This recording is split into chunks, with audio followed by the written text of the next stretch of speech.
বন্যা, শীত বা প্রাকৃতিক দুর্যোগে যখন সাধারণ জনজীবন ব্যাহত হয়, তখন অনেকেই আছেন যারা এই মানুষগুলোর প্রতি সাহায্যের হাত বাড়িয়ে দেন। এমনকি রমজানের সময় অনেকেই জাকাত এবং ইফতার দিয়ে এই মানুষগুলোকে সাহায্য করে থাকেন। কিন্তু আমরা অনেকে আছি যারা নিজেদের বিভিন্ন সীমাবদ্ধতার কারণে অনেক সময় মানুষগুলোর পাশে দাঁড়াতে পারি না। চাইলেও সেই সময়টুকু আমাদের পক্ষে দেওয়া সম্ভব হয় না।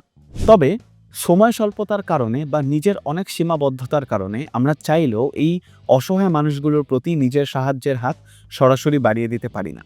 তখন নিজেকে অনেক ছোট মনে হয়।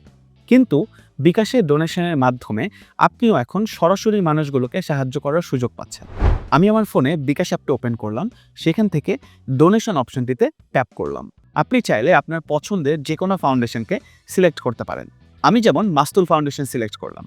আপনি যদি আপনার পরিচয় গোপন রাখতে চান, তাহলে পরিচয় গোপন রাখারই অপশনটিতে ক্লিক করুন। আর যদি না রাখতে চান, সেক্ষেত্রে আপনার নাম এবং ইমেল দিয়ে আপনার অনুদানের পরিমাণ লিখে দিতে হবে।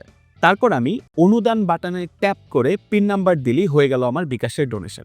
এভাবে বিকাশের মাধ্যমে মানুষজনকে সাহায্য করা এখন এতটাই সোজা। এরকম আরও বিভিন্ন দরকারি টিপস এবং সলিউশনস পেতে আমার বিকাশের সাথেই থাকুন।